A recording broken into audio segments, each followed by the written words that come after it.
decisions throughout his career up until this point. Like when he crashed the car, he left the accident without a single bruise on his body. After getting permanently banned on Kick, it only took 3 months for him to be forgiven, which is why it's permanently banned. Who knows how long he's actually going to be banned here. It seems like maybe... All right, I can already envision this video getting a little heavy. So I just want to give a little PSA first and foremost. Okay, hello muckers, welcome back to my YouTube channel. We are in a little bit of a different setting because I'm currently in Japan, which is crazy. I am vlogging it over on my Instagram and on my TikTok, all the activities I'm doing and every single day. So if you want, that'll all be linked down below. And look, I have all my little mystery box little kitties I love so much. Sorry, I'm trying to start this video in a little bit of a light way because it's going to get very dark very quickly. So we are going to be talking about I'm Alex's return and response with everything that went on with all the allegations. And this is his first time back on social media in quite some time. We're going to go through the video. I know the video has only been up for a couple hours, but the amount of messages I've gotten about this already, and I have seen online that iNabber has been doing so many Instagram stories and then has now just posted one with I'm Alex, and they're like clarifying things, and there's like a lot of mess and I don't know what's going on. I know iNabber is out in Japan as well right now, so I have no idea what's going on, and I'm willing to just lock the hell in right now and figure out, because we covered everything that went on with I'm Alex, if you remember, and his girlfriend speaking up and showing all the videos and all the texts, and iNabber had done, you know, a response, and his friends at the time had done a response, and it got very, very, very messy. So let's dive into his response. Before that, I do just want to let you know that we are about to embark on leg 2 of the Chronically Online tour. So if you're in Nashville, Philadelphia, Washington, D.C., Boston, Minneapolis, Detroit, Chicago, I'm coming back because you sold out the first show. Orlando, Houston, Atlanta, Phoenix, Vegas, San Diego, San Francisco. I am coming your way in only a couple of weeks. So if you want to get your last minute tickets, I can't wait to kiki with all the muckers. I can't wait to meet all of you. And also my Patreon is linked down below, in which I have a bunch of extra content over there, in which I recently tell a story time about the fact that in Dallas, a guy threatened to me. So that's all over there on the Patreon. But anyways, let's get into this. My response, I'm Alex. I wonder when the last time he uploaded was. I forget how long it's been. 11 months? Okay, 11 months. So is 12 months a year? Am I that stupid? Anyways, let's get into this. I sped it up a little bit because this is an hour and 42 and I want to get through it, but that's a long ass video. So let's do it.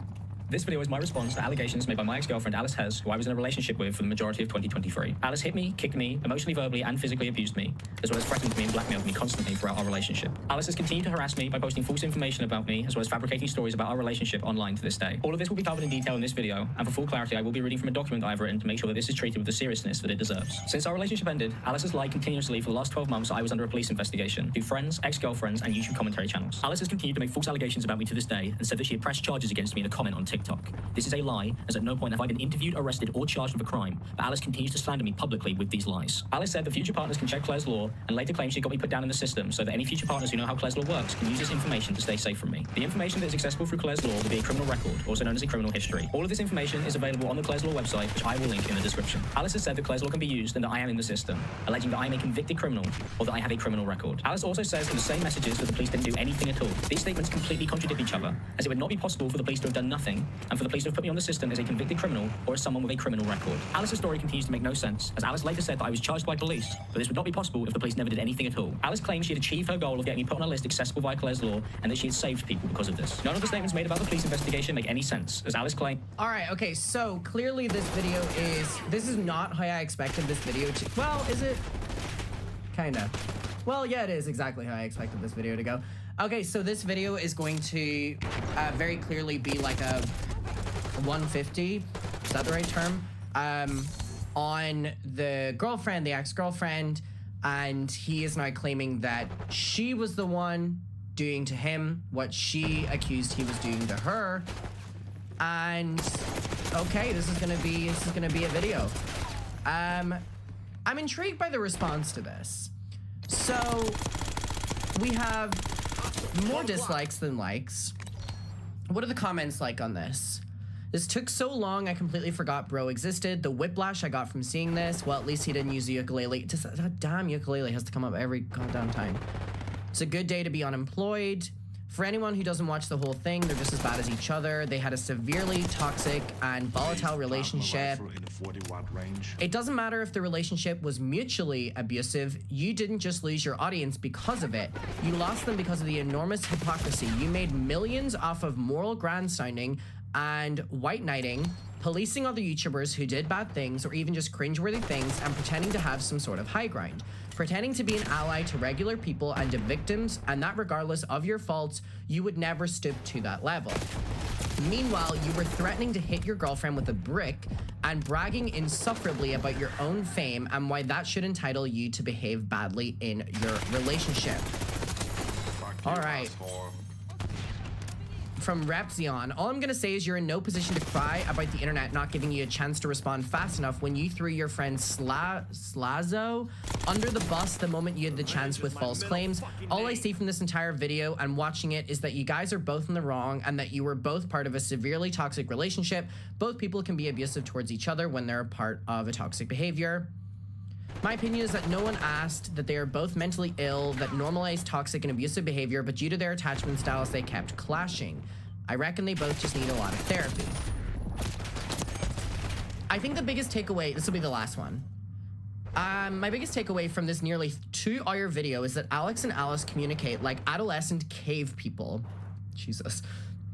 I had to literally read some of these exchanges out loud for them to make sense. Maybe instead of exchanging 2-syllable messages, formulate a coherent thought and send that. It was like 3 conversations were happening simultaneously at times. It's clear she is lying, unstable, abusive, but it sounds like you're both toxic and unwilling to let anything go. It sounds like there was a mutual emotional and verbal abuse going on. I can't imagine the relationship devolved after moving in together. So the fact that you moved in together was a horrible miscalculation on both your parts and couldn't have ended in a positive way. Get a restraining order against her, lawyer up, or take her to court for slander. She should also do the same.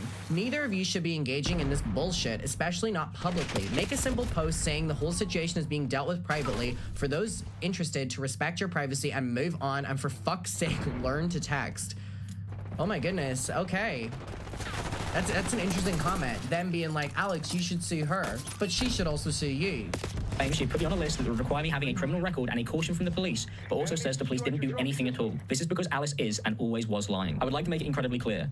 I have never been contacted, approached, or interviewed by police at any point in my life, and I do not have a record or any cautions. Claiming that I am a convicted criminal or have a criminal history is the first of many lies that we covered in this video. There has at no point ever been a police investigation, but Alice has continuously lied to hide the truth about what really happened in our relationship and solidify the false narrative that she's built about me over the last year. Alice wrote all of these messages and posted the document knowing that the police investigation was a lie, as it would not be possible for Alice to share any information if this was at any point an ongoing case. A YouTube commentary channel called Samuel said that she'd been dealing with the police instead of immediately taking it to social media when he spoke to Alice. Hey, I just thought I'd come in to say that I've spoke to Alice, the ex of Alex, and I've also spoke to Inaba.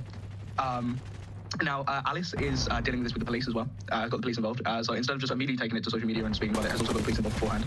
And is dealing with it that way. She's going to the police about that, trying to get the situation sorted properly before she speaks about it online.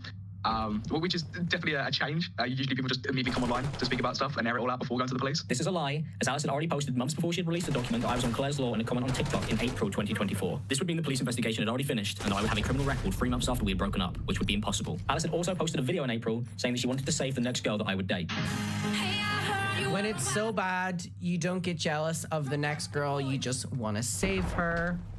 And then it's her responding to comments. 2 months after Alice had posted videos and comments about me, Samuel says Alice does not want to come out and talk about this until after the police investigation had taken place, which was a lie. This is not how anything is unfolded publicly at all. Alice has been posting about me constantly and also released an entire document about me after lying that I was on Claire's Law. She did not wait for a police investigation because she knew there wasn't one, and Alice later admitted that this was the case and that the police didn't do anything. At one point, Alice claimed I hadn't responded as she speculated that the police had contacted me, and that was why I hadn't replied. Alice was upset this message had been leaked in a YouTube video, and she hadn't intended for it to be posted publicly, as it would be incredibly clear that she was lying about the police investigating me to the point where she was actively speculating and telling lies when questioned about it. At this time, Alice reached out to my ex-girlfriends privately and asked my ex-girlfriend Jess to plan a statement to back up hers, lying about the involvement of the police to convince people that her story was the truth. Alice has continued to post about me and harass me to this day, despite stating in her document that she was going to move on with her life after it was released in June. Since Alice's document, she went on to post many things on Twitter, TikTok, and in statements that contradict her story. One of the contradictions made was in a series of tweets Alice posted asking for YouTubers to reach out to her so she could do interviews for their videos on the false police investigation after her document was posted. Alice did multiple interviews where she has lied about me having a criminal record via Claire's Law and being under investigation by police. She continued doing this for months, and these lies have been shared in many videos. Alice said that she can give updates and that people... Girl, what the hell is Claire's law?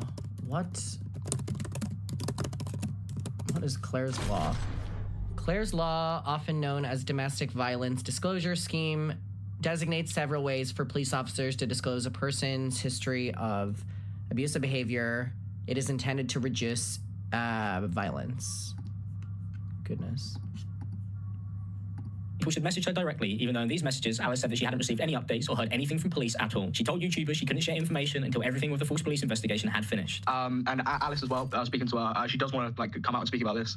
Like eventually. Who are these YouTubers? Lahrix? Oh, sure, what the hell? After like all the police stuff, and just wants to be able to get all the information. She's got proof as well, and she wants to be able to get all that out there once she's spoken to the police properly. This story at no point has made any sense, as Alice says that she would only post about this after the police investigation.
Oh, Donald Trump signs the Declaration of Independence, claims to be a founding father. I can see it. I can see it happening. Oh, no. No auto pen. Unlike Biden, I got a real Sharpie. Don't we love it, folks? Bro.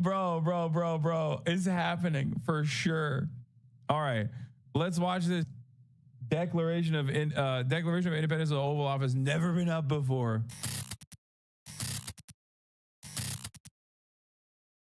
But we got to start off with this first. That's crazy. At the bottom of the desk. Where's the Coke button? It's right here. Everyone thinks that's the nuclear. Everyone thinks that's the nuclear weapon. They think it's a nuclear weapon. They say if I press this, it's the end of the world. And then there's like 50,000. And it doesn't seem to work out that way. 50. Doesn't that look beautiful though over there? But to me, you know what looks beautiful? The Gulf of America. Look at that. Which one's better? Which one? And I'll take him. That's crazy. He just pressed it. And it's kind of funny because in that moment, look at this. Look, obviously it's the Diet Coke button. It's not the nuclear button, right? Obviously. Having said that, Laura Ingraham is in the room with him and she's unsure. Okay, this is classic Trump, by the way, very funny. But look at Laura Ingram's face. Look. They think it's the nuclear weapon. They say if I press this, it's the end of the world. Oh, and then there's like And it doesn't 50,000. seem to work out that way. 50,000. Like 50,000. like she's like, maybe this button actually melted the Panama Canal. Like, I don't know. I can't be sure. Is it bringing in a Diet Coke? You never know. You never know.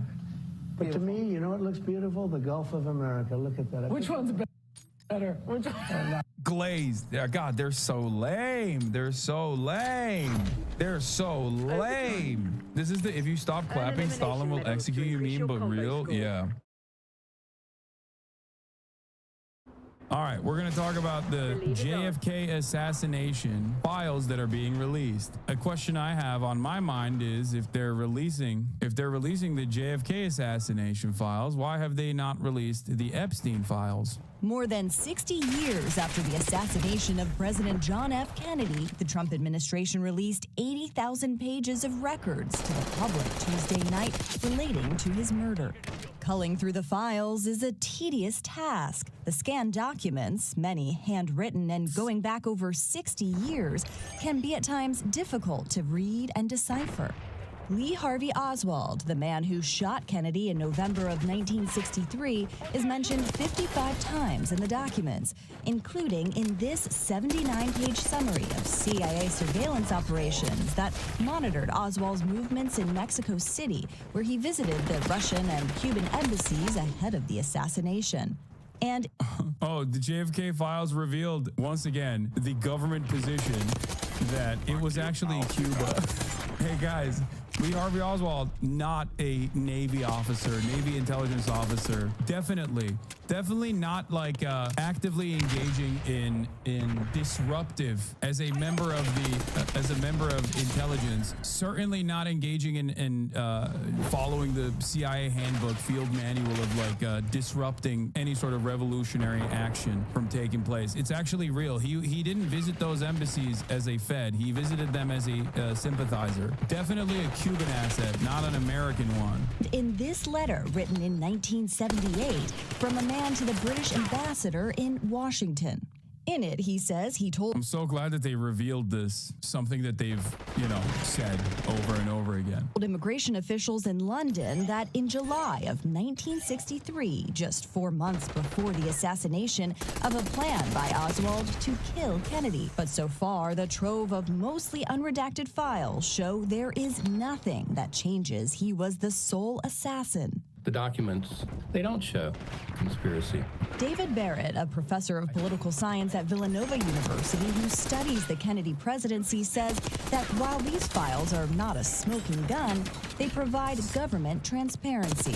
Maybe it will lessen the suspicion that the FBI or the CIA or some other government leader agency were involved in a plot to kill Kennedy. The Trump administration says the release represents a campaign promise kept, a promise he made the day Robert F. Kennedy Jr. endorsed him. I have never had more people ask me, please, sir, release the documents on the Kennedy assassination, and we're going to do that. And during a visit to the Kennedy Center on Monday, he announced they were ready to go. So people have been waiting for decades for this. I don't believe we're going to redact anything. Now, anyone can see these documents on the National Archives website, and more are going to be added once they are digitized, but others still remain under court seal. Now, you may remember the president's executive order also demanded the files from the assassinations of Robert F. Kennedy and of Martin Luther King Jr. to be released, but it's not yet clear when those will be published. Gail? All right, Caitlin, got it. Thank you very much. I hate when this chat becomes the Alex Jones of the left moment. Something like this happens. What do you mean? My favorite fact about Lee Harvey is that he visited the USSR and Cuba with the intent of denouncing his American citizenship, only to be found too annoying by the USSR, and he tore up his passport for no reason.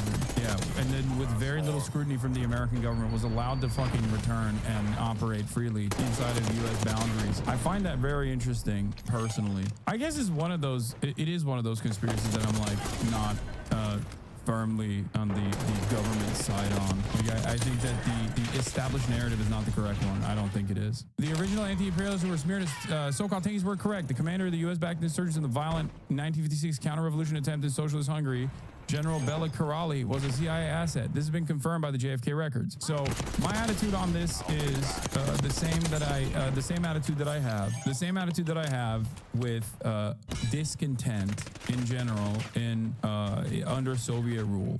Okay, I don't think that the actions of the USSR were appropriate, regardless of the fact that the CIA certainly played a role in this. Now, the CIA playing a role in this doesn't also change the dynamic that there was also real discontent. No country is powerful enough to whip enough votes or to create this level of backlash. They can only exacerbate existing tensions. As far as discontent goes, of course the CIA was helping the Hungarian counter-revolution. Like, it's just not, this is basic CIA shit. That's not surprising to me at all. What's more interesting for me is what the USSR's attempt to squashing this protest looked like and why they were a failure in general. A copy of letter of the subject's file dated 22nd of November 1963, signed by the subject secretary for Military Affairs Executive Committee, Movimiento Democrata Cristiano, is addressed to Major General Bela Karali, President Hungarian Freedom Fighters Federation, Inc. Offered the services of the MDC in arranging meetings and discussions with other anti-Castro organizations and the Hungarian Freedom Fighters. The Hungarian Freedom Fighters was interested in information on the MDC before granting approval of contact between two organizations. Subject, a 32-year-old Cuban exile, was from a wealthy Cuban family, and in Cuba, he was a banker. He was granted a POA in December 1959 and an NOA in February 1960 for the use of FP agent in Havana, Cuba. A copy letter in subject's file dated 22nd of November 1963, signed by subject as Secretary of Military Affairs, is addressed to Major General Bela Karali, President Hungarian Freedom Fighters Federation, with other anti-Castro organizations. Bela Karali dies at 97, led revolt in Hungary. JFK release appears to have genuinely unredacted material in it. Is a gigantic non-word searchable dump of PDFs, so it's slow going, but here's one example of previously released redacted document that I located and a new unredacted document. Oh yeah, the Hungarian Freedom Fighters were agency sponsored is the part that was unredacted. I don't think they would have inserted false material or whatever, but it remains to be seen if they have released/will release the really important stuff, e.g. the Angleton docs that Jefferson Morley has emphasized in his reporting. Holy cow, this guy found a sick one. James Angleton, Central Intelligence Agency official, is in charge of the Special Projects Unit located in the Foreign Intelligence Division of the CIA. During the past year, he has been very cooperative and has volunteered voluminous information of interest to the Bureau. At the present time, he more or less falls in the category of confidential informant. In order to handle this material in a more efficient and secure manner, it is being recommended that a control file be created. Section chiefs are also being alerted regarding the handling of information received from Angleton. In the previous ones, wait, where is the redacted version? Released June 2023, covers up Jay Lovestone bit, which is funnier because it's been known for like decades that Angleton was Jay Lovestone's handler. So Noah is like pouring through the data and looking at what was previously redacted and is now unredacted in this data dump. I know like this shit is bad, but I still read it and find it exciting. No, I don't think this is bad. I think it's not bad to understand how the American government operates, especially the CIA. I think the more informative stuff here is not to like arrive at a truth about who actually killed JFK. It's more so to get unrestricted, unfiltered access into how the CIA operated at the time and what they did. This is proof of a lot of the things that leftist tankies, whatever you want to fucking call it, will openly talk about in terms of like what the clandestine operations of the American State Department, the statecraft, looks like. This basically is just like proof of a lot of the things that they talk about, and they are the ones who oftentimes put the unredacted pieces of information together. Here's Jefferson Morley. He's formerly of the Washington Post, author of The Ghost, The Secret Life of CIA Spy Master James Jesus Angleton. Jefferson Morley is at least according to Noah, a trusted resource on JFK-related information, so I trust him as well. He says, while we continue to look through the new JFK documents, a couple of observations. First, this is a breakthrough. The absurd and suspicious redaction that have denied us the full story are, for the most part, removed. We know why JFK wanted to splinter the CIA into 1,000 pieces and scatter it into the winds, because Arthur Schlesinger told him the CIA was effectively usurping presidential authority. The agency censored Schlesinger's case for 6 decades to obfuscate the reality of CIA power. Schlesinger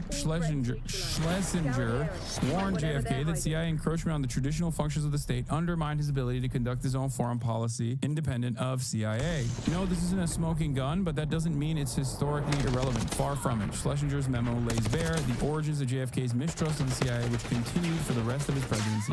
Kennedy's suspicions were matched by CIA alienation from JFK's liberal policies. This was one cause of the assassination. So the way I explain it is like everyone basically knew that this was the case, but this offers like direct proof, if that makes sense. A ton of Israel/Mossad mentions in the JFK files about Angleton. Yeah, of course. JFK files reveal CIA Israeli intel pipeline. But once again, a thing that we know, right? A thing that we know that is well established, that everybody fucking talks about, but now there's more proof for it. This is not shocking or surprising. This is more so just additional proof for a thing that everybody understood was the reality. Yeah, the only continued redaction from the JFK documents has been look. James Angleton's CIA underpart emanated from a liaison agreement which CIA maintained with the Israeli intelligence service and from other sources under the control of Angleton. Much of the information developed by Angleton was not disseminated within the CIA, but he felt that the data should be passed on to the Bureau. Alan Dulles gave him authorization to handle dissemination in this matter. We continue to receive information of value on a regular basis. Maybe the most damning, the CIA put contaminating agent in Cuban sugar headed for the Soviet Union. Also under the heading of old business, oh, there it is. I remember the hue cry, especially in Carl Kazin in the White House when, bleep, this was initially redacted. Here it is, unredacted. Also under the heading of old business, I will remember the hue and cry raised, especially by Carl Kazin of the White House when the agency injected a contaminating agent in Cuban sugar bound for the Soviet Union. Shortly after the Cuban Missile Crisis, there was a disposition in Washington to re-examine the Bay of Pigs, and the fact that several Alabama National Air Guard officers lost their lives in the Bay of Pigs was surfaced with surprisingly little excitement at the times. Can you explain why the CIA isn't what it used to be? Capitalism and shitification. It impacts all orifices and the organs of the state, as well as every other aspect of our lives. I genuinely think that. I think like the private-public partnership and the funding being limited, I guess, even though they have expansive budgets, has definitely changed. Like they won. You know what I mean? They won. They won the Cold War. Capitalism won, socialism lost. And in the process, I think year over year, the regulatory aspects and the lack of interest in the lack of appropriate avenues and targets for the CIA made it so that it was no longer as necessary, as needed in the minds of those who control at least the funding structure. It's not because everyone is more aware and connected in the present day. I don't think so. I mean, look at fucking Israel, dude. Everyone is incredibly connected to the crimes of Israel, many crimes of Israel, and yet people seemingly turn the other cheek and look the other way and still fucking call me a terrorist, for example, for accurately explaining what Israel is doing. In some ways, people were more informed in the 50s and 80s because journalism existed in a meaningful way. Maybe.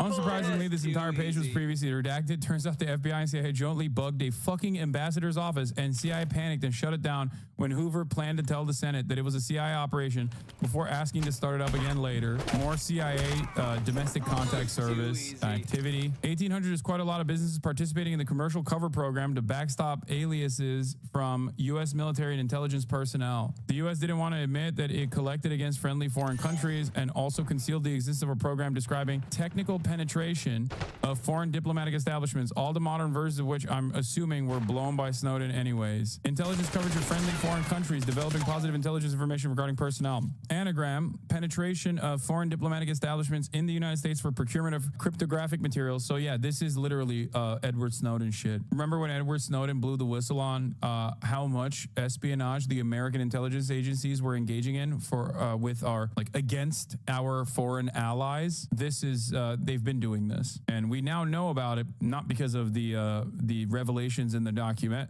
in the JFK documents, but we know about it because Edward Snowden blew the whistle on it. Continue from the previous memo. This doc was initially notable for confirming the existence of ProHo, but in 2023 they still wanted to postpone releasing all the info about all technical collection programs against Soviets under a catch-all clause to protect the national intelligence and defense interests. A 1973 memo from CIA's ORD, Office of Research and Development, that as of 2023 withheld info about CIA and Bell, now known as AT&T, testing microwave technology to intercept domestic telecommunications. A lot of this stuff also is you know, it didn't go anywhere. That's the other thing.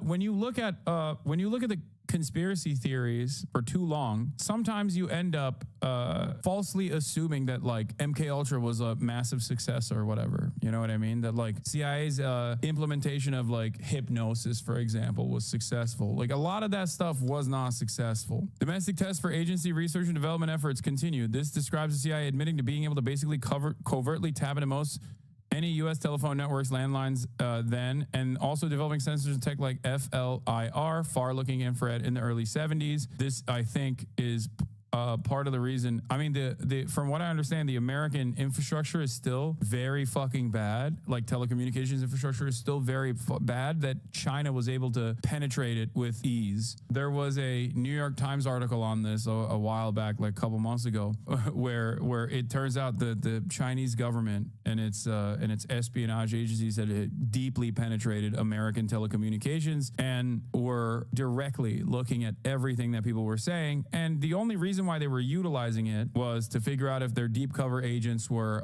under threat or not, so they can pull them out. Birds are real and they work for the government. Oh my God, someone show this to fucking, oh my God. Oh my God, hold on. Ain't nobody show this to Adapt. He's gonna lose his mind. Oh my God. Adapt was right. This was a previously redacted piece of information. Let's take a look. G. Trained birds. Birds have been trained and tested in the United States to carry small intelligence collecting packages such as audio surveillance devices, small cameras, and current measuring devices. Any data collected from unwitting domestic sources would have been used only for engineering purposes and then destroyed. Adapt, it's real. They have to redact this again. Yo, my apologies to Phase Adapt, Phase Up. He's been on this for a long time, dude. He's been talking about how birds have been used by for espionage for quite a while now. And it turns out he was right. NSA participated and controlled most elements of the U.S. material. Oh, shocking. Redacted memo about intelligence coverage of diplomatic representatives of friendly foreign nations. A particular warning to U.S. officials working closely with French, British, Israeli, and German intelligence officers. So this entire memo was redacted. Let's take a look. Intelligence coverage of diplomatic representatives of friendly foreign nations. As you are aware, at the present time, our coverage on the intelligence efforts of foreign countries here in the United States is primarily aimed at the activities of Soviet and communist bloc countries. This has been brought about by the fact that those countries represent the greatest threat to the security of our nation, both in the international and domestic fields. Notwithstanding the foregoing, a number of instances have been brought to our attention reflecting so-called friendly nations are engaging in direct intelligence activities against the United States. The case involving Joseph Sidney Peterson Jr., who was engaged in furnishing top-secret information from the National Security Agency to representatives of the Netherlands government, fully portrays the inherent danger in such intelligence activities. They were doing to us what only we get to do to them. See, now, this only goes in one direction. Only we get to spy on our foreign allies, our friendly foreign nations. Our friendly foreign nations don't get to spy on us unless you're Israel, in which case you get to do whatever the fuck you want, okay? Which is part of the reason why I always say, like, half the CIA loves Israel and actively collaborates with Israel. The other half of the CIA fucking despises Israel and wants to stop the cross-pollination. I think we all know which side won for quite a while now, actually. All right, or each is another nation. Our security with respect to such information is only as good as the security of the foreign government. The purpose of this memorandum, therefore, is to alert you to the necessity of promptly bringing the Bureau's attention any information developed indicating representatives of foreign countries are engaged in intelligence activities here. Our basic policy is to conduct investigations only in instances where we receive allegations indicating an individual representing a foreign nation is engaging in activities in violation of our laws or otherwise constitutes a security menace. The Bureau is aware that the French, the British, the Israelis, the Germans, and a number of other nations either have regularly assigned intelligence representatives in the United States or, from time to time, send such representatives to the United States. In many instances, such representatives deal with the United States government agencies on an official basis. At the same time, it is possible that such representatives are engaged in other intelligence activities while here. We are requesting other government agencies who deal with intelligence representatives of foreign governments to keep us advised of the identities of foreign intelligence operatives in the United States. It apparently wasn't until 1955 that the FBI decided it should be spying on friendly nations. State Department had their own views on which country's staff should be targeted and surveilled first: Egypt, Syria, Saudi Arabia, and Israel, although it turned out Israel was already covered. Look. He stated that no coverage would be advisable at this time on such countries such as Greece, Turkey, Iran, Iraq, since the conditions in those countries are not, I guess, appropriate. In 1958, FBI was surveilling over a dozen Israeli nationals suspected of engaging in intelligence activities in Washington, D.C. and New York City, which was redacted previously. State Department told the FBI to proceed with caution when trying to develop informants within Israeli diplomatic establishments because most of the U.S. citizens hired by the Israelis are pro-Israeli in their thinking, i.e. watch out for double agents. Oh no. More evidence of U.S. CIA involvement in Sudan, Egypt, Syria, Yemen, and Libya. I know this is from 1959, but I'm honestly still pretty surprised it was released in its entirety. Ton of info about collecting against friendly nations. I guess the reason why they released the unredacted files is because most of the stuff is well established at this point, partially because as far as like the active collection of intelligence from foreign allies and not adversaries, but foreign allies specifically, was uncovered by Edward Snowden. In that regard, they don't see any issue just openly releasing this stuff. I don't know. There's still information, I think, that you can derive out of this. This obviously specifically looks at like what the previously redacted, now unredacted files are. But as far as people claiming that this in and of itself is like irrelevant data, I disagree with you. I think that there's some worth in this information. Like, this is valuable information. It's important to now officially confirm previous assertions that were made through circumstantial evidence. This is now direct evidence. You know what I mean? Like, there's only so much you can do as far as developing a theory about clandestine activities of the CIA. But when they do deliver unredacted information like this, it basically solidifies those theories. It turns them into facts. It just creates confirmation. I don't think it's a smoke screen. From a historian's perspective, you can only assume this stuff, but now it's a factual fact. It's great for correcting misconception in academic sense. Sure. As far as like figuring out who did it, who done it, I don't think we know. I don't think we will ever. I doubt that until like the American regime is toppled in its entirety will you ever. And even then, there's probably a contingency to burn all of those fucking files regardless. So I doubt that we'll ever truly get this level of evidence on the who done it.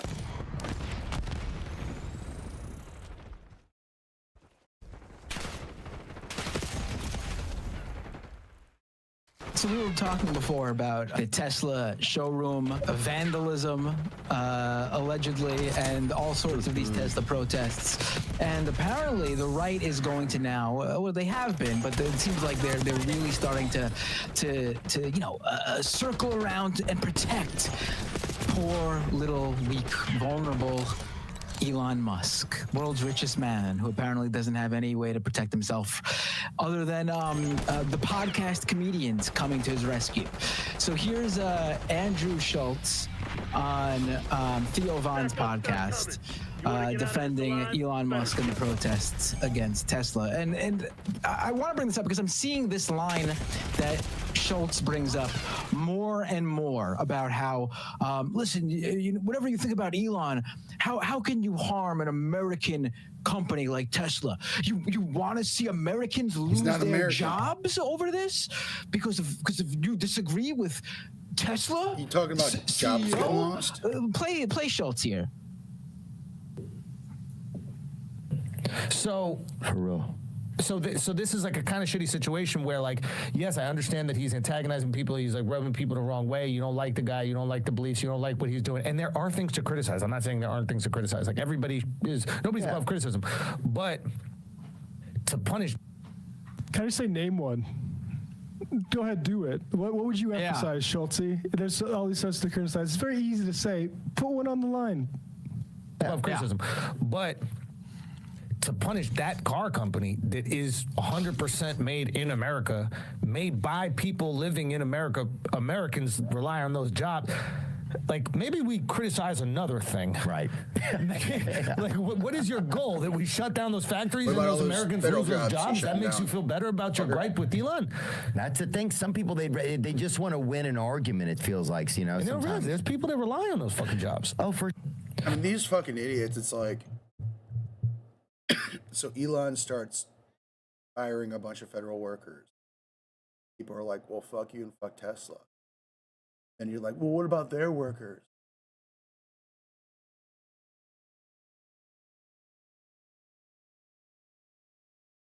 You see the intellectual fucking dog shit hole you're in. No? So this is such a great argument because it shows just how stupid these guys are, honestly. Because why are people protesting at Teslas?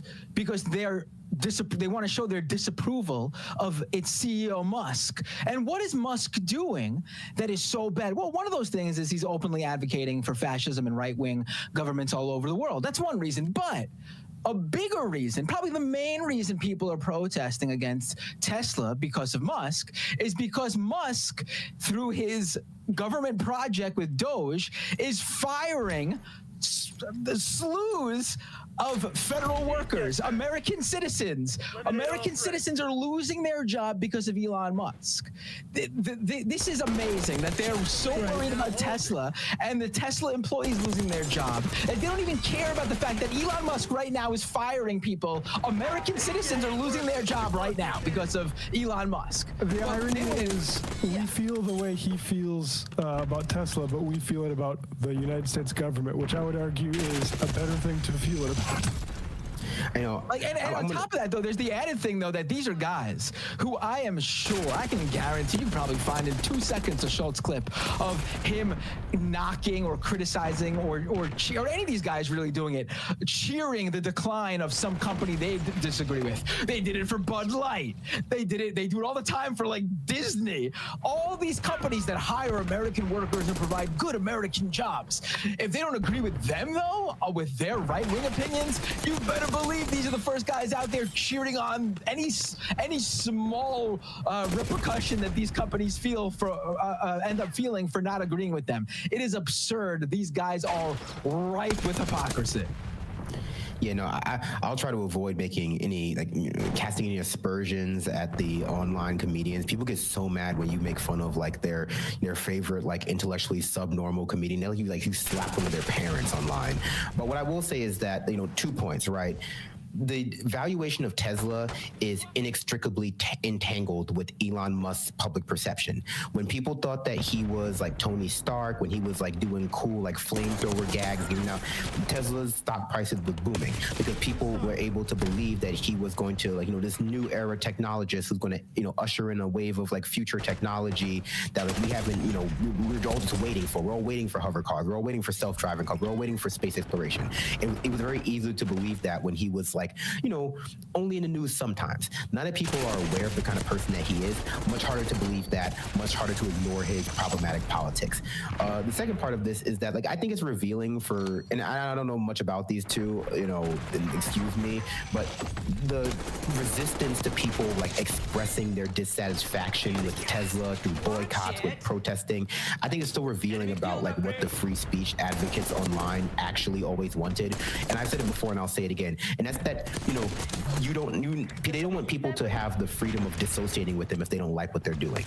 For them, free speech means that as long as I'm not technically committing a crime against you, you shouldn't have to engage with me the way I want and not be able to distance yourself from me, not be able to convince other people to distance themselves from me, not express any kind of dissatisfaction or negativity about what I'm doing, publicly. You should just, have to deal with me or go away quietly. And you just don't have to. That's what free speech is. It's not being forced to buy Tesla. It's not being allowed to boycott Tesla. It's not being allowed to talk trash about Tesla's terrible Cybertruck. It's being allowed to do all those things, right? But they want it to be the opposite. And I think that's a very compelling message to people who make their, money from their public persona and don't want that to ever go away. But it's just not the way the world really works. Yeah, I mean, speaking of how the world really works, it doesn't actually work where Tesla is a purely American car company doing everything in America. In fact, they sent an unsigned letter, not from Musk, but from other Tesla folks saying, hey, your tariffs are going to F us up because we source a lot of stuff from good old China, because that's who's making the EV batteries. So, yeah, an American company, look, I think Ford, if I don't own a car, I live in Brooklyn, but if I bought a car, I'd probably buy an American UAW sort of a backed car. I'm not buying a non-union vehicle ever in my life. But here's what has these guys really pissed off is Tim Walz. And I would just say, do not, Tim Walz, buy into the people that are saying to cool it like you did last year when they said stop calling them weird. Continue to say you like Tesla's stock price to drop. Who cares how much they complain about it, because it's really good.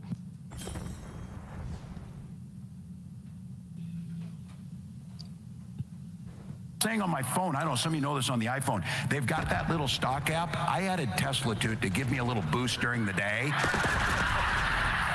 225 and dropping. So,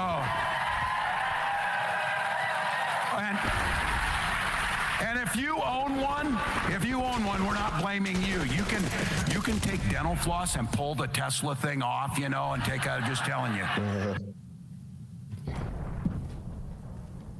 Yeah, I seen the right wingers the reaction to him saying that. Of course, if like Trump was to which I'm sure he does all the time, was to relish in the failure of a company that he didn't like, or a company that dared to speak out with him, I mean, they'd be backing him up, of course. I mean, it's hypocrisy all the way around. Tim Walz should continue to do these because I think he's good at it, and. Yeah, I mean, it's ludicrous. Also, the idea that every American company is a little angel and we should be supporting all American companies is just bullshit. Yeah, hey, I'm sorry. You know what, yeah. Andrew Schultz, that's what the billions of dollars in subsidies for, okay? How about we don't need to be nice to a company that we've frankly bankrolled, who Barack Obama saved with a giant loan during the financial crisis? You're welcome. And you know what? We're going to ridicule this guy. And I would just say, God bless everybody showing up to protest these dealerships and making it a tough time. I've seen pranksters go in, doing like, making like Sig Heil jokes to the staff there. I would say you might be accused of terrorism, so it'd probably be safer to do that in a place like Canada or something now. But that is just, I mean, great place. Because, again, he bought Twitter by putting his ownership of his stocks like SpaceX and Tesla on the line to back it up. If those go under, you know, like it's down, it's even down to 232, it was at 235 when Tim Walz said that. Let's keep it going. Yeah, I just love the idea now that apparently, oh, how can you say something about an American company? Oh, how can you? These guys, the rights, like the right, they love saying things about any company they don't like. They don't give a shit about American otherwise. They're in, and you know, every now and then, you know, the right, the clock, you know, the clock is correct for the right, and they get the time right, and they criticize a company like BlackRock. Oh, you can't do that anymore, guys. That's a good American company. Leave them alone. I would just Google to see like what kind of conditions these workers look in. Tesla, in addition to like just contractors dying, like here in Texas, and Greg Casar, the representative down there, is doing good work of keeping on Elon on that. But Tesla Fremont factory, this is in California, faces class action lawsuit alleging severe racism against black workers. Look at the details of that before you get too, before you drop down on your knees and glorify this American company. All right. Well, they don't. That's the thing, though. They don't. They literally view it as the people to admire from Tesla is Elon Musk. They don't care about the executives. They don't. You're right. Yeah. They don't. The executives are the people to admire. They aspire to be the executives. They don't look at like the guy in the factory working hard for his family to actually build the car. The guy who actually creates the product that you use and apparently enjoy so much. They don't give a shit about that person.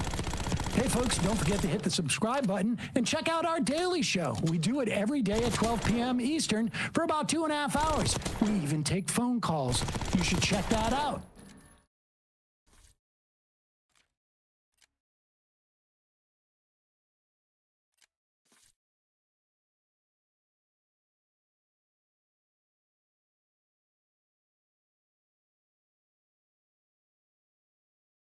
Elon Musk was on Fox News. Surprise. Whoa. Apparently, people have been going around and vandalizing Teslas. What? And I know this is upsetting. This is very upsetting to people. Elon Musk is having a lot of problems with Tesla shareholders now. I think there's one member of the board who's come out and said he should resign because Tesla sales are cratering in Europe. They are cratering in this country. People are running to trade in their Teslas because they don't want to be associated with this guy. I seem to remember when Elon Musk was very upset about Bud Light because of one of the ads they had. Right? And he was telling people, don't drink Bud Light because of one of their ads. Oh, and they were buying Bud Light cans, and Kid Rock was machine gunning them. On the other hand, Elon Musk is cutting funding for people going through cancer studies. He is cutting funding for kids.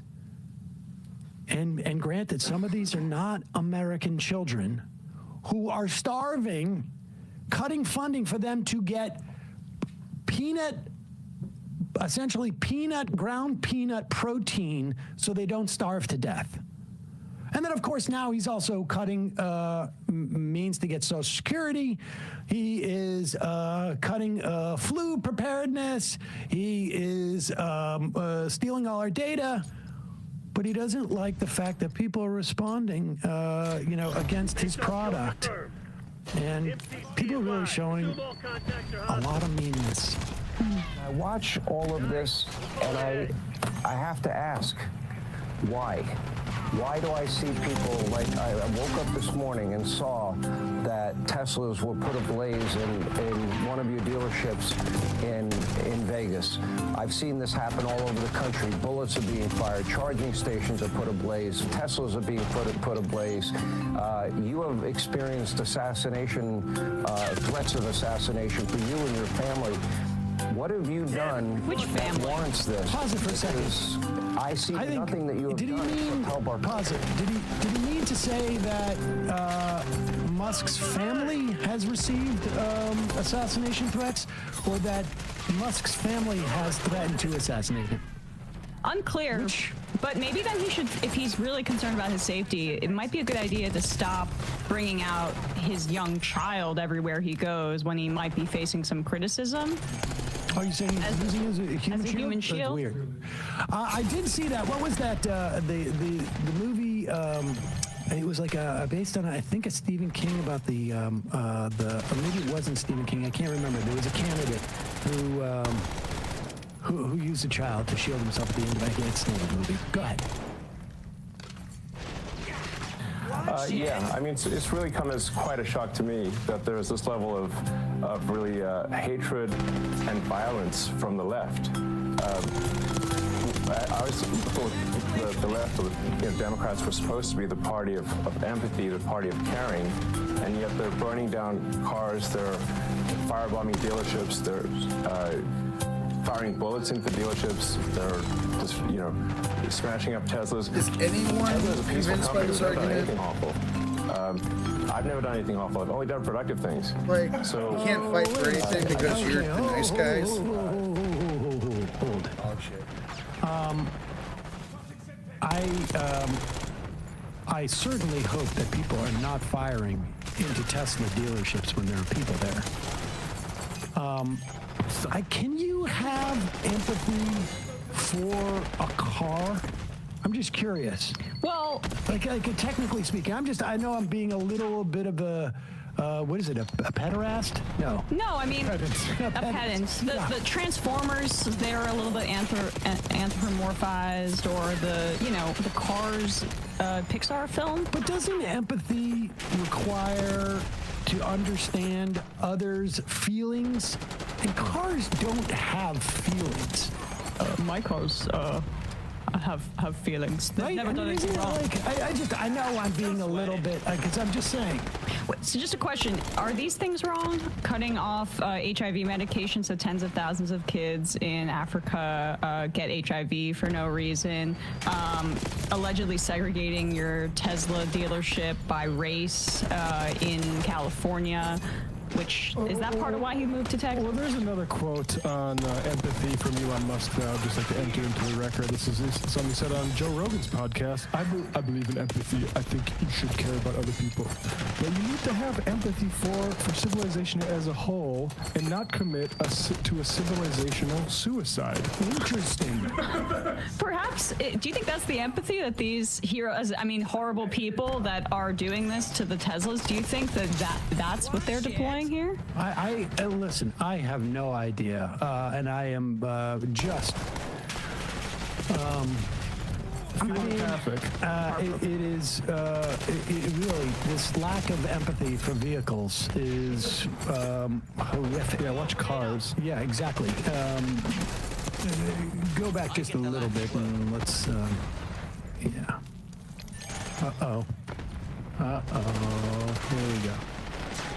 Obviously, people thought the left, Democrats were supposed to be the party of empathy, the party of caring, and yet they're burning down cars, they're firebombing dealerships, they're firing bullets into dealerships, they're just, smashing up Teslas. Tesla is a peaceful company. We've never done anything awful. I've never done anything awful. I've only done productive things. So I think we just have a deranged. There's some kind of mental illness thing going on here, because this doesn't make any sense. Yeah, and I think there are larger forces at work as well. I mean, I don't know. Anyone buying this shit? Because this is crazy. I've never seen anything like this. Well, pause it for a second. Now I'm confused. Is it mental illness, or is it completely like a lot of people working in concert and in a whole production that somebody's funding? It's odd. Those same puppet masters, if you will, must be funding his completely cratering approval ratings. It's hard to imagine that this guy didn't really work out what he was going to say, and he went from both it's crazy and there's mental illness associated, and also obviously a concerted effort by multiple people who have planned this whole thing out in a very rational way. It's interesting. I want to get to the bottom of this. I've never done anything wrong. The rockets that exploded, that was supposed to happen. Look at the allegations of racism to his Fremont Tesla factory. Some of the most shocking, like almost Nazi-esque type allegations I've seen about what they were calling their stations that black people worked at. 2 years ago, Tesla broke U.S. labor law by silencing workers' official rules, and that's just the tip of the iceberg. Also the Neuralink monkeys. Violations. Yep. Oh, and all the people that have died because of self-driving cars being used on our streets as a testing ground. Contractor death, says Greg Casar, is on the case for. Why are all the mothers of his children going on Twitter to ask him, saying, I wish this didn't have to be public, but I need support for our sick child? Yeah. Think about his family, Sam, that he never sees, and what this might be, how this might be impacting. Think about the multiple women who, just carried a child for him, but have very little relationship. It's weird. All I'm saying is I wonder if he's accusing them of being behind this. It's hard to know. I wish he would be more specific. Let's play a little bit more. The left, Democrats were supposed to be the party of empathy, the party of caring, and yet they're burning down cars, they're firebombing dealerships, they're firing bullets into dealerships, they're just, smashing up Teslas. Tesla is a peaceful company. We've never done anything harmful. I've never done anything harmful. I've only done productive things. So I think we just have a deranged, there's some kind of mental illness thing going on here, because this doesn't make any sense. Yeah, and I think there are larger forces at work as well. Can we just talk about that statement? I think we got some kind of mental illness going on. Yeah, and I think there are large. I think we just have a deranged. There's some kind of mental illness thing going on here, because there's some kind of mental illness thing going on here.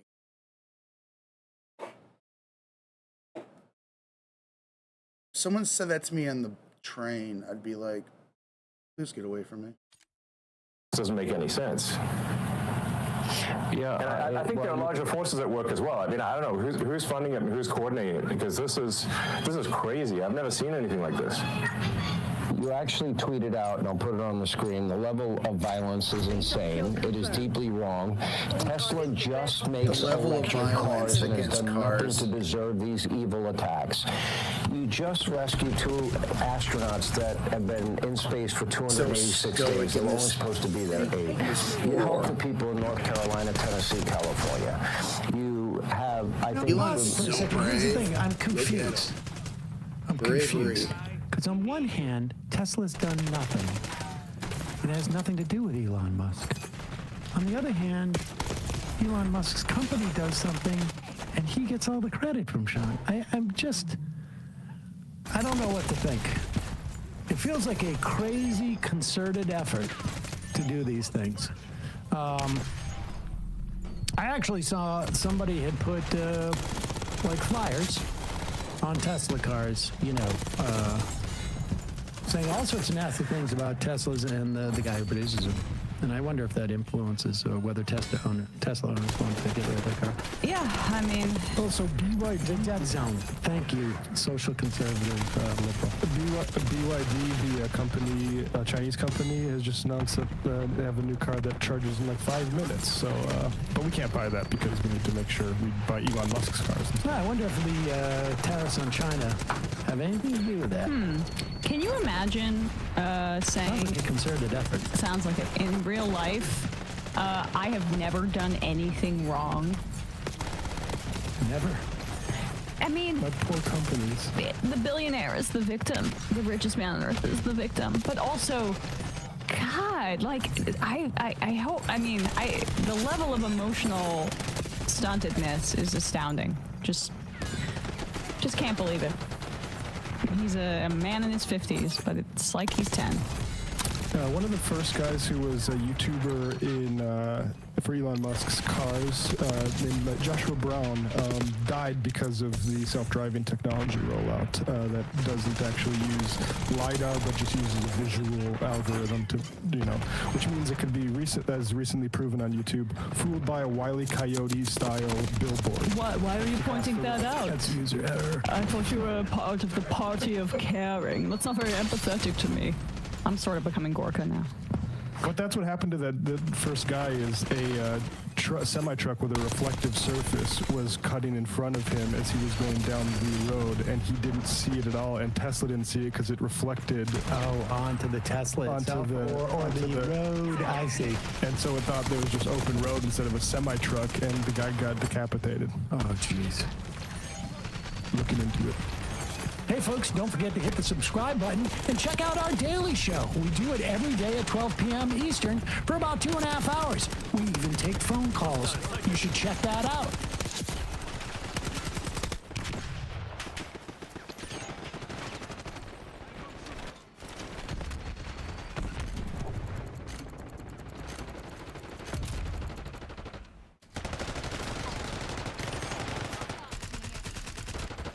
We got another town hall clip here. This is from Chuck Grassley's district. Questions range from how Elon Musk is wielding so much power to tariffs and everything in between. Senator Grassley acknowledged the anger directed at the Trump administration, as well as members of the crowd who supported his sweeping changes. And your role as a long-term senator is to speak up and remember those of us with little power. At times, questions to Senator Chuck Grassley boiled over at a boardroom in the public library in Dysart. Said, I'm going to follow the court and say, The crowd size exceeded expectations and were divided into 2 meetings. Gloria Zmolik traveled nearly an hour from Cedar Rapids to be here.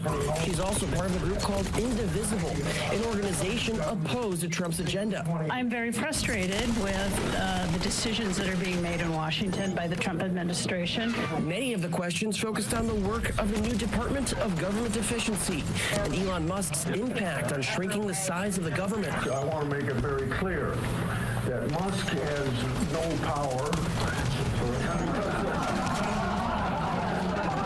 The senator says he's holding the town hall despite the Republican National Committee advising congressional Republicans to stop holding town halls because of how tumultuous the meetings have been across the country. But critics pointed to how even his own office didn't promote this event. There was no no mention of this town hall. I didn't find out about it until late last night. We did have a large turnout, and there were a lot of tough questions. A lot of people are mad at what's going on in the Trump administration, but I hope I was able to answer their questions effectively. Senator Chuck Grassley says his office didn't list this town hall on public schedule because the Tama County Economic Development Authority hosted the event, not Grassley. A lot of us feel helpless. A lot of people that have similar opinions as I, and spending a lot of time, they spend a lot of time complaining about it. But I think the important message here is you've got to speak up. It seems to me like if so many people are showing up to an event, Chuck Grassley, that isn't a officially hosted by you town hall just to speak with you, it sounds like you should probably set up some town halls for your constituents then.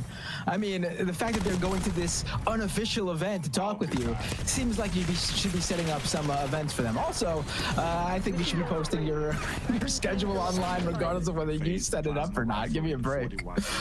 Oh God! Yeah, like no. These guys are just finding any little like loophole or like excuse as to why they're avoiding their constituents. It's amazing. Yeah, they're running scared. They're scared of their voters, which, they should be, right? They should be afraid at the very least that they might be voted out of office due to their negative politics and the way those politics and those policies impact people's lives. We know that there's been a mandate coming down from the Republican Party to prevent stuff just like this so that they cancel these meetings, so that people can't yell at them, so that they don't get all of these like clips on the news of Republican Party politicians fumbling to answer questions about why veterans are being fired in large swaths from the VA, like why people's disabled children are no longer able to like go to school and get occupational therapy, because they're afraid that like the lack of empathy that they rely on for their voters to vote a certain way will be impeded by seeing people like this who look just like them struggling under this particular government administration. Yeah. Shout out to Indivisible mobilizing people like that in all over the country. In Iowa, a state that remind Democrats voted for Obama both times, and we wonder how can we win in areas like that. Well, what did people project onto Obama that had Iowans voting for him that hasn't been able to be projected since? And I'm not saying states don't change. I know, I'm somebody who knows full well type of brain drain that happens in states in the middle of the country, and it doesn't have good long-term electoral impacts. But all these states have a huge fraction, at least, of people who are right on board with, and an increasing number who would say oh yeah, I want Social Security. I don't want to have to drive to Dicedal or wherever that was in Iowa to go to the office when I used to be able to just call in because Elon Musk said it's inefficient or fraudulent or something. Also, Obama was Obama was the change candidate. People don't like business as usual when life sucks, and every Democratic candidate for president since Obama has not advocated for change.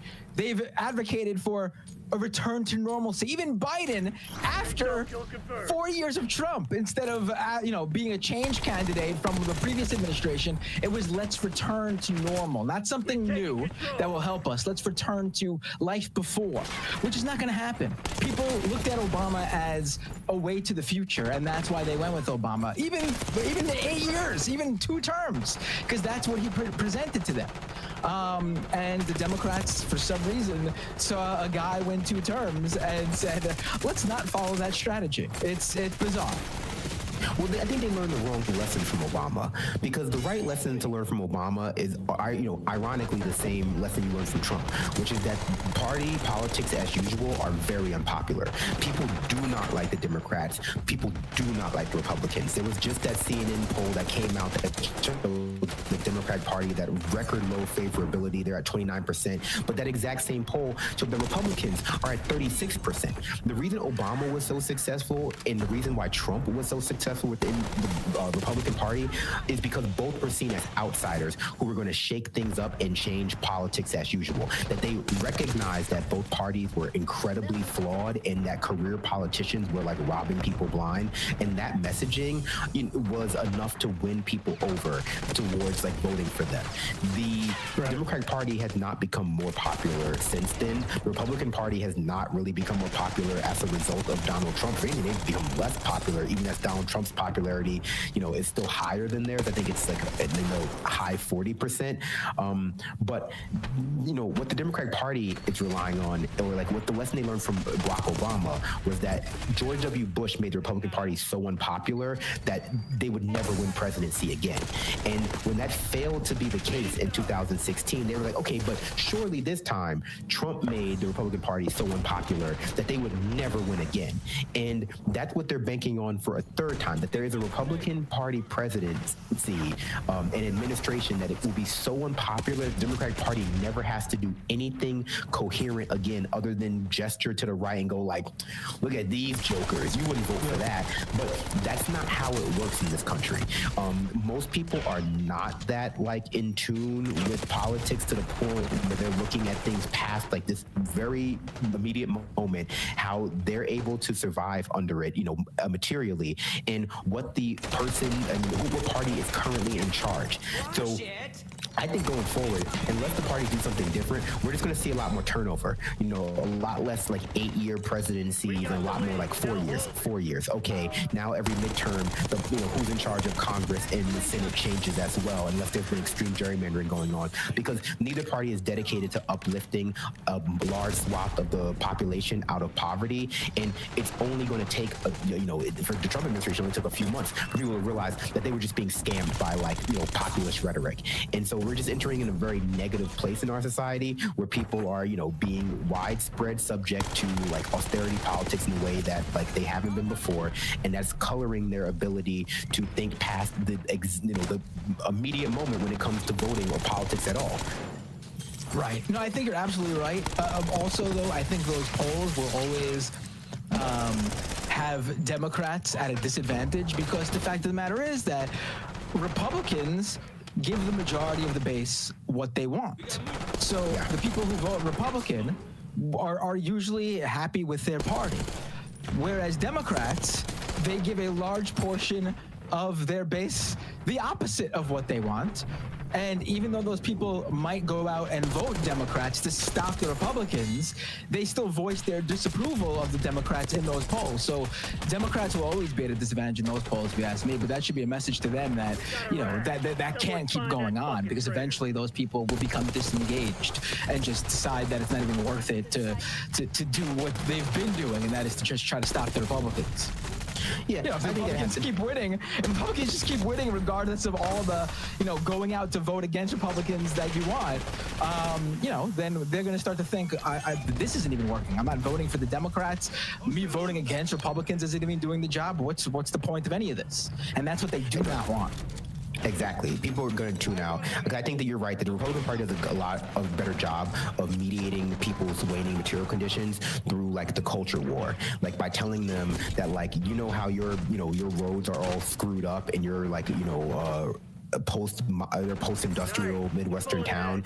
How your son moved away from Cleveland, Ohio to go live in New York City and doesn't visit except for once every few months or so because that's where his job is. That's the result of minorities moving into your community. That's the result of immigrants. And if we hurt those people, it will help you. And a lot of people find that message compelling due to the history of racism and racist politics in America. And they also find it compelling because there's no real counter message to explain what's actually causing all those things to happen, because the Democratic Party isn't presenting that.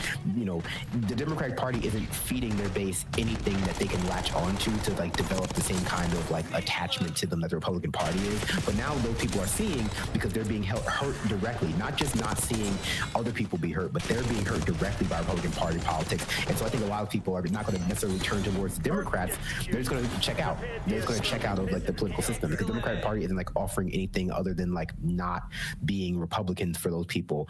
So I think it's hard to see how people dig themselves out of this mess without actively offering an expansion of the social safety net in some way or another, which it might just become necessary if this unrest keeps continuing. Like if we keep seeing, unrest at all these town halls, if protests start breaking out in the streets, if more Tesla dealerships get caught up in conflagrations, perhaps spontaneously, they might just have to pass bills to keep things, to a relative level of stability.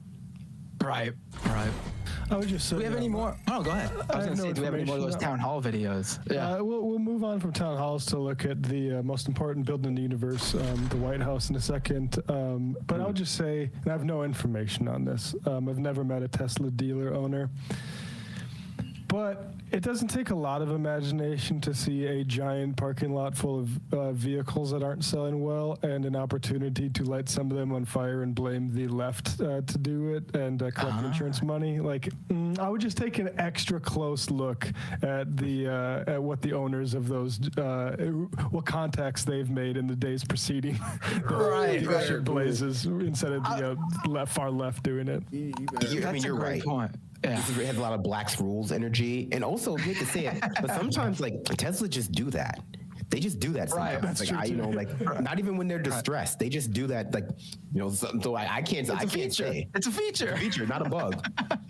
You need to pay the $200 fee a month in order for it to not do the spontaneous combustion mode. Right. I mean, one of Musk's companies literally sell a flamethrower. So I mean, it's not like he's not providing the means himself. I mean, they're there. Do you see people ripping the paneling off that was glued on to the side? Oh yeah, and they're not even attacking other Teslas. This is them getting permission to do this to show off how badly Teslas are made, for YouTube videos. My algorithm is very good at showing me crappy, people showing how badly made Teslas are. Did you see the I believe Cybertrucks? Which one? The one where the guy tried to see if a Tesla auto drive or full self-driving feature could tell that it was driving into a wall painted to look like the road, because that would be a good thing. I'm not saying that Wile E. Coyote's out there a lot of times doing that to people, but it turns out Tesla, by nature of the fact that it uses cameras instead of stuff like LiDAR, cannot tell the difference between well-painted wall that looks like the road and the actual road itself, and it just drove right through the paneling. That's great. That's great. Also, we should say that just today, Thursday, March 20th, every single Cybertruck has just been recalled due to that issue where the trim is just falling off of these cars because they're just glued on, as Matt previously mentioned. Seems like a major issue. These cars are just not made well, honestly. And so, if they're, who knows what's going on at these Tesla showrooms? Who's to say? Who knows? Yeah. Also, there's another trend going on out there where all these small time right-wing micro influencers, the InfoWars D team, not even the B team, the D squad is apparently are getting swatted apparently, and they're trying to blame the left. And I'm looking at these names and I'm I haven't even heard of some of these guys. And you're telling me someone out there, some lib hates him enough to swat him? This reeks, again, no proof, but due to previous experience understanding this stuff, reeks of right-wing infighting or something like that at the very least. That because it just doesn't make sense. It just doesn't make sense. Yeah. It could be, or it could just be someone who considers themselves to be apolitical, who's mad about the state of what's happening to the government under somebody who's very publicly doing it. I think a lot of times on the left we get focused on declaring everything is it good or bad, making a moral statement about any individual acts of resistance or antagonism. But in reality, a lot of this stuff just becomes inevitable when you subject mass amounts of people to incredibly terrible conditions. And it doesn't take any kind of political context, doesn't take reading theory, doesn't take any of that stuff to make someone so mad that they hate you enough to do something without care for how it impacts them anymore. I don't know if you guys heard those death threats that Tim Tillis,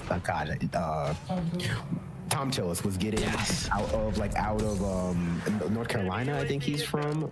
I've been watching a lot of Republican stuff. Doesn't really particularly matter where he's from, but like, not all those people are like, radical Democrat Kamala voters. Not all those people are like, Bernie bros. Not all those people are like tried and true like communists. Some people are just like incredibly angry at the state of their lives as a result of the way the government has abandoned them, and now they have incredibly visible targets as a result of that. When people saw what the Adjuster did to that CEO of that healthcare company, that should have been a message to billionaires and politicians that like, oh, people are getting really angry now, and they don't feel like the institutions and agencies that exist, that the politicians that exist are capable or willing to provide real tangible redress for the conditions that people are currently living under. So a subsection of those people are just going to take it into their own hands, which is not a good thing if we're going to put it into a moral. It's a bad thing, but it's a bad thing primarily because it shows that our government has abandoned large swaths of the population to the point where they feel like vigilante justice is the only justice that can be found. Right. It's a great point, too, that you should probably explain that one to Elon Musk, because he's probably the number one guy out there right now who's so conspiracy-brained that to him, everything must be some big nefarious plot with some bigger like name or organization behind it. Everything, it requires some sort of funding. No one just gets angry with what's going on and does something as an individual. To him, everything requires some sort of like nefarious funding from some, some leftist money guy or organization. And it's just like you mentioned, it's just the majority of the stuff, when it is legitimate, like it isn't some sort of like inside job, is just someone who's upset with how things are going. And this is the only way they know how to share that feeling and that sentiment. I like to take money from the Saudis and then cast aspersions about other people's, where other people are getting their money. Hey folks, don't forget to hit the subscribe button and check out our daily show. We do it every day at 12 p.m.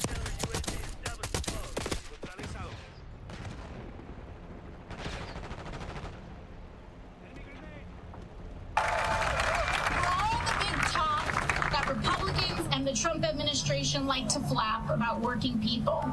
If you actually listen carefully, every once in a while they let the mask slip about what they actually think about us. Just last week, President Trump's lawyer, her name is Alina Habba, she went on television, and when she actually had to be faced with explaining her job, and when she actually had to be faced with doing her job, this is what she had to say. Quote, what intellectual thought? She was asked about me. Quote, what intellectual thought? You were in a bar. You were in a bar, AOC, and not to have a drink, but to serve one. And I want you all to understand, I don't care what the song says about me, but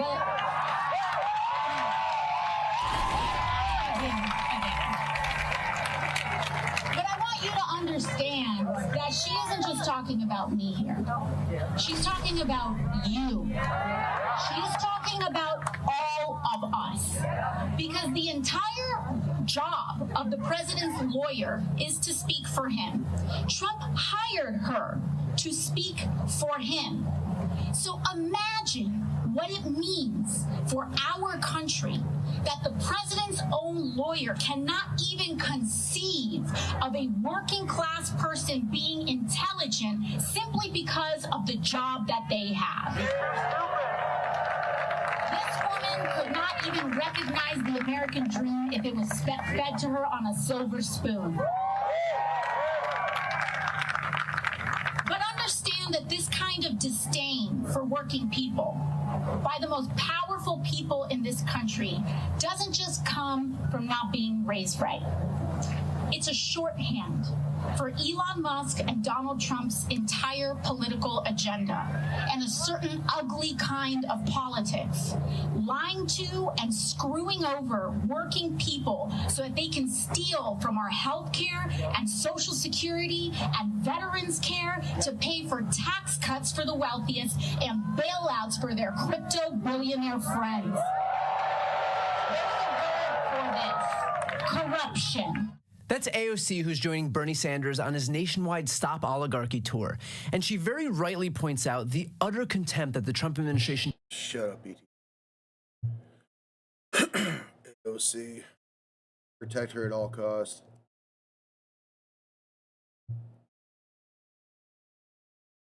Literally.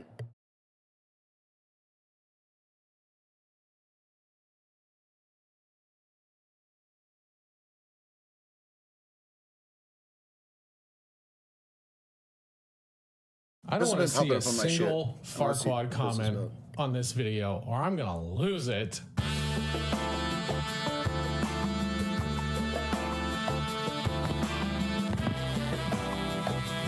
If you're watching my videos, we probably have a similar algorithm, and you've seen the clips and heard the discourse around the Sam Seder Jubilee video titled 20 Trump supporters take on one progressive. If you have no idea what I'm talking about and don't know how you got here, don't worry. I'll explain everything. Consider sticking around for a while. A lot of the discourse around that video is your typical frustration with most Jubilee content. How it's a complete spectacle where nothing is accomplished and no one learns anything. In the Sam Seder video, people have mostly been clowning on Trump supporters, aka secret fascists in this case, as they go flying off the roller coaster tycoon death trap that is the Dunning-Kruger parabola. As per usual, there was also outrage at Jubilee themselves for platforming a bunch of dipshit cultists who have fully drunk the MAGA Kool-Aid and allowed them to spread harmful misinformation on their platform. There were also a few folks confused by something else that didn't have anything to do with the rhetoric or regurgitated Jordan Peterson talking points.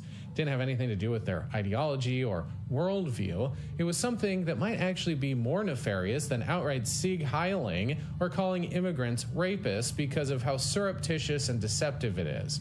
The fact that a lot of the conservatives didn't look like conservatives. This type of guy specifically, who looks like he unironically refers to himself as an ally and owns and operates a bisexual vegan bakery where polycules get a discount on iced matcha that they can pay for in vintage vinyl records. Fashion is more than just buying and wearing the trendiest, most expensive designer clothes. The way we dress sometimes tells others about ourselves more than what we say does.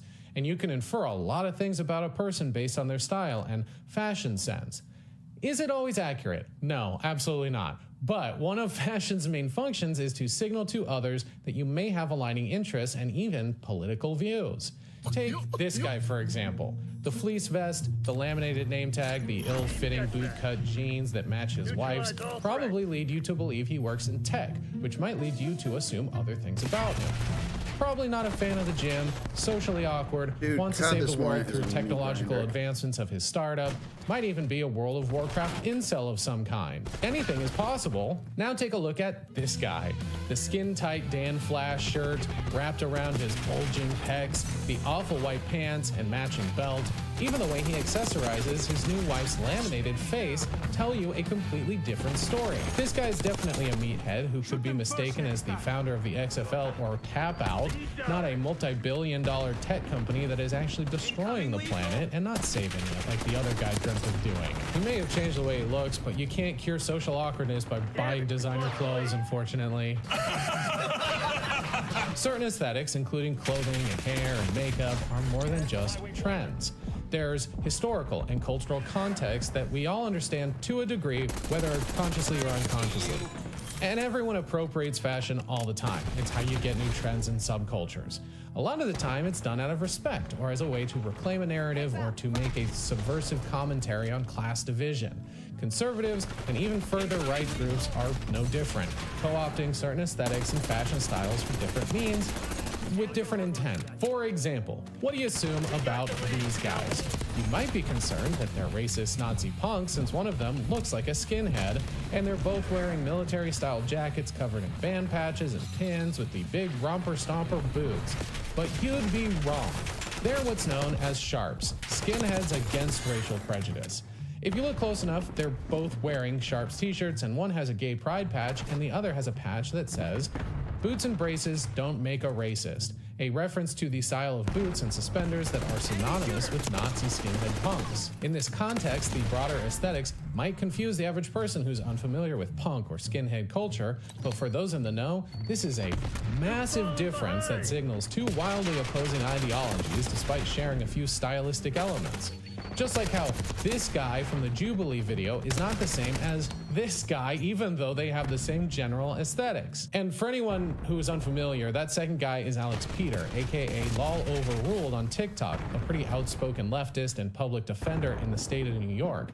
The opposite of that melted stick of butter wearing a merkin as a toupee. You see, the original skinheads were always sharps. They just didn't have to call themselves that. But over the years, the punk aesthetic was co-opted by racist pieces of shit to the point that society at large began associating the look solely with Nazi punks. Sharps emerged as a response to fascist appropriation and have tried to reclaim the movement and the aesthetic to a certain degree. As for the Jubilee Trump supporters, people have been pointing out, well, they're basically doing the same thing. They've taken a look and appropriated it as a kind of soft rebrand, but more on that later. You can find this appropriation among all sorts of styles and fashion aesthetics. Someone who's rocking a linen skirt and white dreadlocks and a septum piercing could just be into new age spiritual hogwash and crystals. Or they could be an anti-vaxxer who thinks ivermectin and the power of positive thinking are the best medicine. Someone wearing too tight synthetic gym clothes who's built like a bicycle seat could be a professional bodybuilder, or deeply into red pill manosphere 4chan boards. Even when someone's clothing is meant for function over fashion, you can probably still make some pretty logical assumptions about them. If someone is wearing $3,000 waterproof down-filled Gore-Tex ski gear, that might indicate their class, and thus their finances, and thus the industry they work in, and thus the associated priorities they might have in life. If they're wearing the hide of a bear they tracked, killed, field dressed, tanned, and then stitched into a set of matching pants and coats, that would certainly tell you something different. That guy isn't worried about fashion, but survival. He has a set of skills and values that the mammoth annual ski pass holder simply doesn't. I mean, either way, they're probably both xenophobic lunatics who tell indigenous people to go back to wherever they came from, though. So there's that. Fashion isn't a frivolity and can be very nuanced, but in general is just another form of communication. Language, even. The thing about communication and language is that it evolves over time, where certain words or messaging gain new or multiple meanings depending on the dominant group who's using it or has appropriated it. This can lead to the erasure of its origins, where the dominant users engage with the language of fashion and aesthetics to further some backwards regressive movement, and not out of respect for its founders or originators. Or like a sheep in wolf's clothing, sneak into the herd they were ostracized from because of those regressive archaic beliefs. Conservative groups from working class ignorant hicks all the way over to the Nazi youth have been appropriating the aesthetics and symbols of other cultures for hundreds of years. Those freedom-loving, gun-toting bootlickers that dress up like cowboys and sing Confederate rebel songs about owning human beings. Yeah, that entire look came from Mexican vaqueros and early Native American culture. For fuck's sake, the earliest cowboys were black, and now dipshits who have lost a foot to diabetes go around calling themselves cowboys because they think putting a giant American or Confederate flag on the back of their jazzy scooter is the same thing. They're not dressing up in cowboy garb because they work a farm or herd cattle or appreciate the Americana aesthetics as fashion first and foremost. They're cosplaying cartoonish patriotism where style is secondary to being an outspoken racist who has a twisted nationalist view of what America represents. And more recently, groups like the Proud Boys have adopted their uniform from punk aesthetics, thrusting the Fred Perry polo back into modern-day fascist ubiquity. Similar to the MA-1 bomber and Doc Martens, the Fred Perry polo has been an on-again, off-again marker among skinhead punks for decades. The Proud Boys just picked a specific colorway and instead of shaving their heads, paired it with a $60 high and tight, more reminiscent of 2000 straight-edge Boston beatdown hardcore than 1980s punk. The most embarrassing were the Boogaloo Boys appropriating tiki torches and cheap Hawaiian shirts because nothing says I'm a badass who's gonna burn a cross on your lawn like wearing the wardrobe of an alcoholic retiree whose kids no longer speak to him. Very powerful, but why? Why can't they come up with their own unique thing? It's because they're fucking boring. When I think of conservative fashion, I think of a lot of things, but it's usually this. Sport coats, penny loafers, modest maxi dresses that have the very flattering shape of a sack of sorghum. But there are a myriad of other lazy, boring, unimaginative versions of conservative fashion as well. When I think of Trump supporting conservatives in 2025, I tend to think of this, and this, and whatever the fuck this is. As you can see, they are some of the most uncreative, unoriginal people on the planet. When they're not using the American flag for every pattern on their clothing, they're stealing from others because they can't come up with a unique identity on their own. Like anything, though, conservative fashion does